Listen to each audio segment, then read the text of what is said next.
Make no mistake, when Iran retaliates against the U.S. because Donald Trump bumbled the U.S. into a dangerous conflict by assassinating Qasem Soleimani, Fox News and the Republicans will blame Democrats and impeachment. Ditto for North Korea. We got a taste of that on Fox News Sunday, today. Appearing on today's show, Secretary of State Mike Pompeo continued his gambit of blaming President Barack Obama for the escalation of tensions with Iran under Trump that Pompeo has been gunning for. After playing a clip of Trump boasting that Iran is a much different country since he took office, Wallace noted all the escalations of tensions in 2019 alone. Pompeo insisted, despite the obvious evidence to the contrary, that Iran is on the brink of being vanquished and that the problem is Obama's fault. Pompeo, panicked aggression on the part of the Iranian leadership, because they know that the Iranian people are demanding enormous change. And they know that the Iranian people are supported by America in that demand for change. Yeah, we've built out a huge coalition, Chris. Gulf states, Israel, countries all across the whole world who are joining us.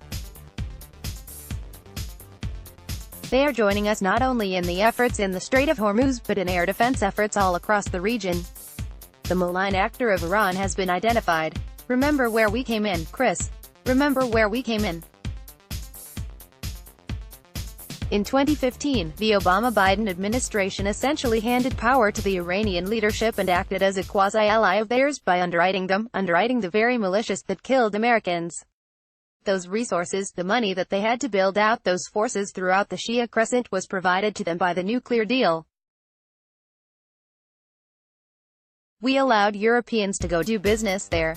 We provided them $150 billion, pallets of cash. All of these things are the very challenge that the Trump administration has had to correct. The strategy is working. We are going to stay the course.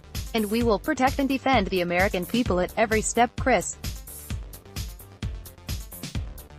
Pompeo, the Obama administration created enormous risks to the American people in Iran.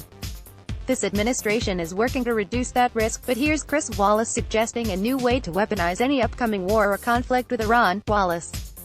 Finally, some analysts suggest that the impeachment of President Trump has emboldened enemies like Iran and North Korea to think that they can confront him. Do you think that, as misguided as it may be, that some of our enemies think that this president is more vulnerable because of the impeachment effort? Mike Pompeo, you should ask Mr. Soleimani. Chris Wallace, I understand that. But he was going ahead before you killed him. And the question is, do you think that impeachment is emboldening our enemies? Mike Pompeo, I don't. I think that our adversaries understand that President Trump and our administration will do the right thing to protect American people, every place that we find risk. Oh, and there was a lower third banner emphasizing that point with a bonus suggestion that this crowd will blame Democrats and impeachment for Trump's bungling of North Korea, too. Wallace repeated his line of thinking, albeit more subtly, at the end of his subsequent interview with Sen. Van Hollen, DMD. Wallace, do you have any concerns about holding this trial right now with the president in this growing confrontation with Iran and potentially an international crisis? Is that a good thing for the Senate to be trying whether or not to remove the president at this particular moment? It's a safe bet we'll hear of this kind of talk in the days and weeks to come. Watch Wallace signal the messaging below, from the January 5, 2020 Fox News Sunday. Let's block ads. Why?